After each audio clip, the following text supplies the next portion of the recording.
ಪ್ರಮೋದ್ ಅಮೃತಾಳನ್ನು ಬಿಟ್ಟು ಆ ನಾಯಿ ಮರಿ ಇದ್ದಲ್ಲಿಗೆ ನಡೆದ. ಆ ನಾಯಿ ಮರಿ ಕಾಲಿಗೆ ಯಾರೋ ಗಾಡಿಯಿಂದ ಏಟು ಮಾಡಿದ್ದರು. ಪಾಪ, ಅದು ನೋವಿಗೆ ಮಿಸುಕಾಡುತ್ತಿತ್ತು. ಅದನ್ನು ಹಿಡಿದುಕೊಂಡು ಬಂದು ಅಮೃತಾಳ ಕೈಗೆ ನೀಡಿ ಅಮೃತಾಳ ಗಾಡಿಯನ್ನು ತೆಗೆದು ಕೂತ್ಕೋ ಎಂದನು. ಏನು ಅಂದಳು. ಕೂತ್ಕೋ, ಈ ನಾಯಿ ಮರಿಗೆ ಇಲ್ಲೇ ಹತ್ತಿರ ಇರೋ ಹಾಸ್ಪಿಟಲ್ಗೆ ತೋರಿಸೋಣ, ತುಂಬ ಪೆಟ್ಟಾಗಿದೆ ಎಂದ. ಅವಳು ಏನು ಮಾತನಾಡದೆ ಕುಳಿತಳು. ಇಬ್ಬರು ಹೋಗಿ ಅದಕ್ಕೆ ಚಿಕಿತ್ಸೆ ಮಾಡಿಸಿ ಮತ್ತೆ ಅಲ್ಲಿಗೆ ತಂದು ಬಿಟ್ಟರು. ನಾಯಿ ಮರಿ ಈಗ ಸ್ವಲ್ಪ ಗೆಲುವಾಗಿತ್ತು. ಅದಕ್ಕೆ ಸ್ವಲ್ಪ ಬಿಸ್ಕೆಟ್ ಹಾಕಿ ಕಾಲೇಜ್ ಸೆಕ್ಯೂರಿಟಿ ಬಳಿ ಇದನ್ನು ನೋಡ್ಕೊಳ್ಳಿ, ಸಂಜೆ ನಾನು ಅದನ್ನು ಮನೆಗೆ ತಗೊಂಡು ಹೋಗ್ತೇನೆ ಪ್ಲೀಸ್ ಎಂದು ಅವರಲ್ಲಿ ವಿನಂತಿ ಮಾಡಿಕೊಂಡ. ಅವರು ಕೂಡ ಅದಕ್ಕೆ ಒಪ್ಪಿದರು. ಇದೆಲ್ಲವನ್ನು ನೋಡುತ್ತಿದ್ದ ಅಮೃತಾಳಿಗೆ ಆಶ್ಚರ್ಯವಾಗಿತ್ತು. ಅಲ್ಲ, ಹುಡುಗಿ ಬಿದ್ದು ಕೈಗಾಯ ಆಗಿದ್ದು ಏನು ನೋಡಿದೆ, ನಾಯಿ ಮರಿಗೆ ಬ್ಯಾಂಡೇಜ್ ಹಾಕುವ ಮೊದಲನೇ ಹುಡುಗ ಇವನೇ ಇರಬೇಕು ಅನಿಸುತ್ತೆ. ತಪ್ಪಾಗಿ ತಿಳ್ಕೊಂಡಿದ್ದೆ ಇವನನ್ನ, ಒಳ್ಳೆಯವನೇ ಪಾಪ ಎಂದುಕೊಂಡಳು. ಪ್ರಮೋದ್ ಇವಳ ಬಳಿ ಬಂದು ಗಾಡಿಯ ಕೀ ಕೊಡುತ್ತಾ ಸಾರಿ ಆ್ಯಂಡ್ ಥ್ಯಾಂಕ್ ಯು ಎಂದ. ಇವಳು ಯಾಕೆಂಬಂತೆ ಪ್ರಶ್ನಾರ್ಥಕವಾಗಿ ಅವನನ್ನೇ ನೋಡಿದಳು. ಅದು ನನ್ನಿಂದ ನಿಮ್ಮ ಕ್ಲಾಸ್ಗೆ ತೊಂದರೆಯಾಗಿದ್ದಕ್ಕೆ ಸಾರಿ, ಮತ್ತು ನಾಯಿ ಮರಿಗಾಗಿ ನೀವು ನಿಮ್ಮ ಗಾಡಿಯನ್ನು ನೀಡಿ ನನ್ನ ಜೊತೆ ಬಂದಿದ್ದಕ್ಕೆ ಥ್ಯಾಂಕ್ಸ್ ಎಂದು ಹೇಳಿ ಅಲ್ಲಿಂದ ಹೋದನು. ಅವನನ್ನು ನೋಡಿ ಅಮೃತ ನಸುನಕ್ಕಳು. ಈ ಹುಡುಗ ಒಂಥರ ಒಳ್ಳೆಯವನು, ನಾನಿನ್ಮೇಲೆ ಬೇಜಾರಾಗೋ ಹಾಗೆ ಮಾತಾಡಬಾರ್ದು ಎಂದುಕೊಂಡಳು. ಅವಳ ಕ್ಲಾಸ್ ಕಡೆ ಹೊರಟಳು. ಕ್ಲಾಸ್ ಕಡೆ ಬರುತ್ತಿದ್ದ ಅಮೃತ ಅಕ್ಷಯ್ ತನ್ನ ಕ್ಲಾಸ್ ಕಡೆಗೆ ಹೋಗುತ್ತಿದ್ದುದನ್ನು ನೋಡಿದಳು. ಅವಳು ಬರುವ ವೇಳೆಗಾಗಲೇ ತರಗತಿ ಶುರುವಾಗಿತ್ತು. ಮೇ ಕಮಿನ್ ಸರ್ ಎಂದಳು. ಅಕ್ಷಯ್ ಕಮಿನ್ ಎಂದು ಅವಳತ್ತ ನೋಡಿದನು. ಅವಳನ್ನು ನೋಡುತ್ತಲೇ ಇಷ್ಟರವರೆಗೂ ಅವನ ಮುಖದಲ್ಲಿದ್ದ ಮಂದಹಾಸ ಇದ್ದಕ್ಕಿದ್ದ ಹಾಗೆ ಕೋಪವಾಗಿ ಮಾರ್ಪಾಡಾಗಿತ್ತು. ಬರುತ್ತಿದ್ದವಳನ್ನು ತಡೆದು, ಏನ್ರಿ ಟೈಮ್ ಎಷ್ಟು, ಇಷ್ಟೊತ್ತಿಗೆ ನಾ ಕ್ಲಾಸಿಗೆ ಬರೋದು, ನಿಮ್ಮ ಮನೆಯಲ್ಲಿ ಕ್ಲಾಸ್ಗೆ ಹೋಗ್ತೀವಿ ಅಂತ ಬಂದು ಕ್ಲಾಸ್ ಸ್ಟಾರ್ಟ್ ಆದರೂ ಒಳಗಡೆ ಬರದೆ ಎಲ್ಲೆಲ್ಲಿಗೆ ಹೋಗ್ತೀರಾ, ಇದಕ್ಕೆ ನಾ ಕಾಲೇಜಿಗೆ ಬರೋದು ಎಂದು ಹಿಂದೆ ಮುಂದೆ ವಿಚಾರಿಸದೆ ಎಲ್ಲರ ಮುಂದೆಯೂ ಅವಳಿಗೆ ಬೈದು ಬಿಟ್ಟ. ಮೊದಲ ಸಲ ಅವಳು ಈ ರೀತಿ ಬಯಸಿಕೊಂಡಿದ್ದು. ಅವಳಿಗೆ ಅದು ಅಪಮಾನವೆನಿಸಿತು. ಸರ್ ಅದು ಎಂದು ಹೇಳಲು ಹೋಗುತ್ತಿದ್ದವಳನ್ನು, ನಿಮ್ಮ ಸಮಜಾಯಿಷಿ ಬೇಡ, ಇದೇ ಲಾಸ್ಟ್, ಇನ್ನೊಮ್ಮೆ ಮತ್ತೆ ಇದೇ ರೀತಿ ನಡೆದ್ರೆ ನಿಮ್ಮ ಪೇರೆಂಟ್ಸ್ ಜೊತೆ ನೀವು ಬರಬೇಕಾಗತ್ತೆ, ಹೀಗೋಗಿ ಕೂತ್ಕೊಳ್ಳಿ ಎಂದನು ಅದೇ ಸಿಟ್ಟಿನಲ್ಲಿ. ಎಲ್ಲರಿಗೂ ಒಮ್ಮೆಲೆ ಅವನ ಈ ಬದಲಾವಣೆ ಆಶ್ಚರ್ಯದ ಜೊತೆಗೆ ಗಾಬರಿಯಾಗಿತ್ತು. ಪ್ರಶಾಂತವಾದ ಅವನ ಮುಖದಲ್ಲಿ ಕೋಪವನ್ನು ನೋಡಿ ಭಯವಾಗಿದ್ದಂತೂ ನಿಜ.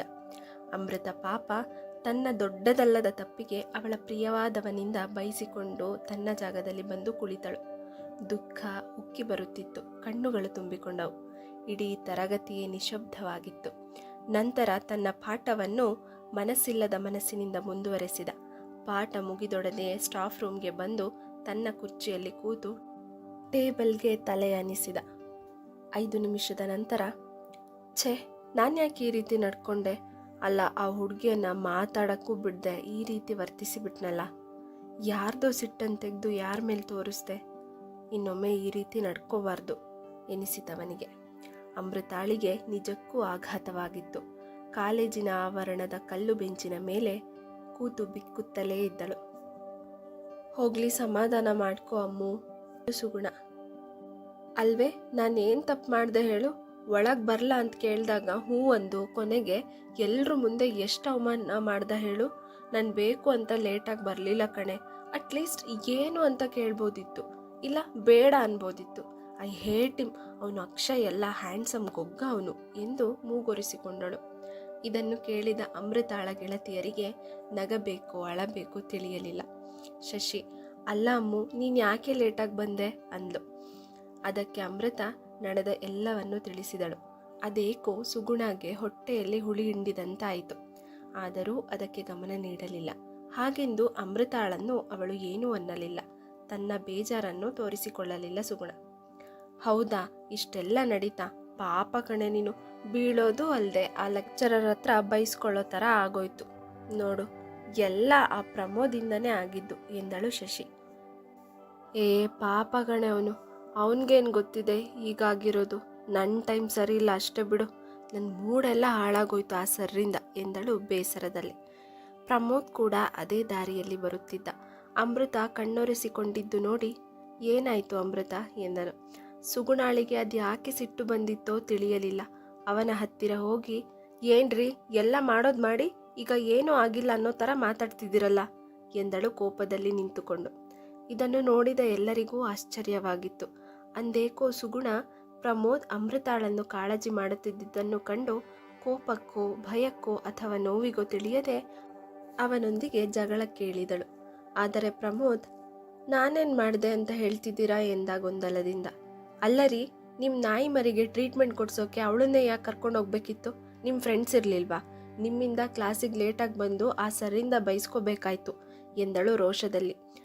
ಅವಳಿಗೆ ಅದೇಕೆ ಸಿಟ್ಟು ಬಂತು ತಿಳಿದಿಲ್ಲ. ಅದನ್ನು ನೋಡುತ್ತಿದ್ದ ಅಮೃತಾಳಿಗೆ ತಲೆ ಚಚ್ಚಿಕೊಳ್ಳುವಂತಾಯಿತು. ಇವಳು ಯಾಕೆ ಹೀಗೆ ಮಾಡ್ತಿದ್ದಾಳೆ ಅಂತ. ಹೌದಾ, ಐ ಆಮ್ ರಿಯಲಿ ಸಾರಿ ಎಂದ ಪ್ರಮೋದ್. ಪರವಾಗಿಲ್ಲ ಬಿಡಿ, ಎಲ್ಲ ನನ್ನ ಟೈಮ್ ಅಷ್ಟೇ ಎಂದಳು. ಪ್ರಮೋದ್ ಕೂಡ ಬೇಜಾರಲ್ಲಿ ಅಲ್ಲಿಂದ ಹೊರಟು ಹೋದ. ಮಾರನೆಯ ದಿನ ಅಮೃತ ಒಬ್ಬಳೇ ಕ್ಲಾಸ್ ಕಡೆ ಬರುತ್ತಿದ್ದವಳು ಅಕಸ್ಮಾತಾಗಿ ಅಕ್ಷಯ್ನನ್ನು ದೂರದಿಂದ ನೋಡಿದಳು. ಇವನು ಮತ್ತೆ ಇನ್ನೆಲ್ಲಿ ಬೈಯುವನೋ ಎಂದುಕೊಂಡು ತಲೆ ಬಗ್ಗಿಸಿ ಹೋಗುತ್ತಿದ್ದಳು. ಇದನ್ನು ಗಮನಿಸಿದ ಅಕ್ಷಯ್ ತಾನೇ ಗುಡ್ ಮಾರ್ನಿಂಗ್ ಅಂದ. ನಿಜಕ್ಕೂ ಅಮೃತಾಳಿಗೆ ಶಾಕ್ ಆಗಿತ್ತು.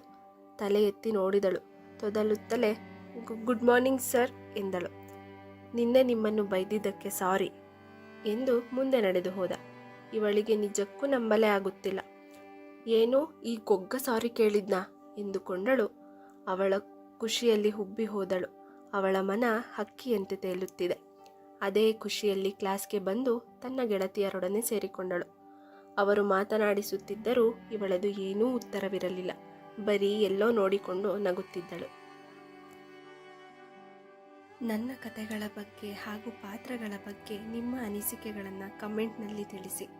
ಹಾಗೂ ಈ ಕತೆ ಇಷ್ಟ ಆದರೆ ದಯವಿಟ್ಟು ಲೈಕ್ ಮಾಡಿ, ಶೇರ್ ಮಾಡೋದರ ಜೊತೆಗೆ ಸಬ್ಸ್ಕ್ರೈಬ್ ಮಾಡಿ. ಧನ್ಯವಾದಗಳು.